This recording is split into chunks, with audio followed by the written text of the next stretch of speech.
Now, Nigeria and other West African nations, such as Benin, Togo, Ghana and Cote d'Ivoire, may be recipients of so-called dirty fuels, going by a recent report by a Swiss watchdog. Now, the fuels are high in sulphur and are known to cause respiratory diseases as well as damage vehicle engines. Now, the report accuses European oil traders of exporting this high-pollutant fuel to Africa, where it's sold to unsuspecting customers. CCTV's Deji Badmus reports.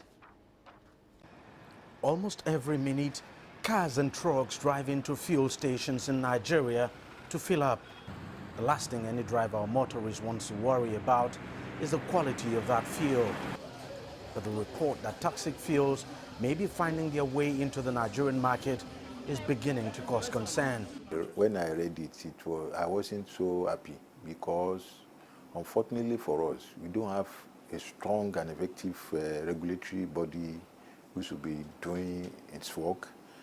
That's one thing that is saddening my heart.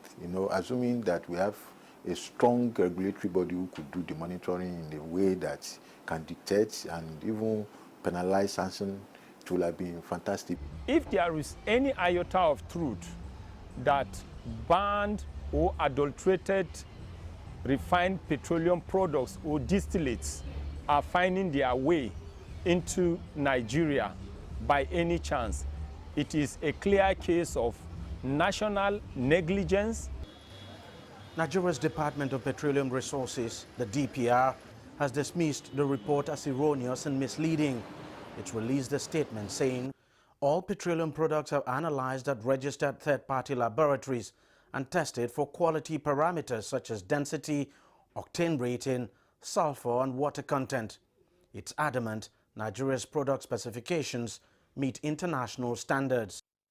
Nigeria consumes around 4 million liters of refined fuel every day, around 70% of it imported. As long as Nigeria remains an importing nation when it comes to distillates or refined petroleum products, then there is every likelihood that this carcinogenic refined product, this poisonous and this polluted refined product will eventually get into Nigeria. For now, the DPR is standing its ground that the country is not a destination for the so-called dirty fuel. It insists that various tests are conducted at various stages of petroleum products distribution and supply chain and witnessed by its staff. It's asked Nigerians to disregard the report, assuring everyone that there's no dirty fuel in this country. But of course, not everyone is swayed by that. Deji, CCTV, Lagos, Nigeria. Let's get some more insight into this. Ifeanyi Ukoha, an economic consultant, now joins us in Abuja. You're very welcome to the show, sir.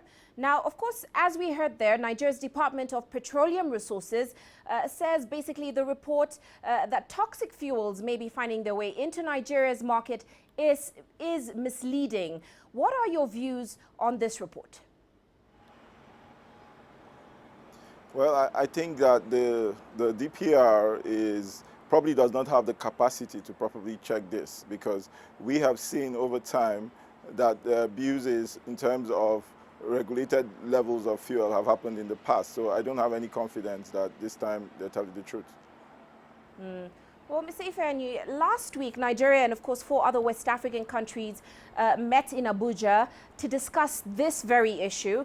And they agreed to ban the importation of Europe's dirty fuels, which means, of course, that this is happening by introducing strict standards. What are your thoughts on the effectiveness of this ban, and certainly whether this is really happening in Nigeria and other West African states? Well, if I was to suggest to the government, I would say they should be talking to the European countries and companies that bring in this bad fuel, because they are the ones at the consuming end. And if the loopholes, there are loopholes in our controls, then we can only have confidence if we have strong agreements with the countries and companies where these things are coming from. Also, they should ban people that have already been shown or proven to have brought in toxic fuels to Nigeria. That's the first step. Now, many believe that the weak regulatory standards as well in West African countries like Nigeria have allowed the sale of dirty fuel to, of course, slip through the cracks. What changes are you hoping to see from Nigeria's government in particular in terms of policy going forward? In terms of policy, I think the NNPC should be unbundled, which is something the present Minister of State in Petroleum has suggested. I believe that government should focus on regulation and leave the business of other businesses to private hands. Just regulate. They should fix the regulation. That's the big problem we have with policy in Nigeria.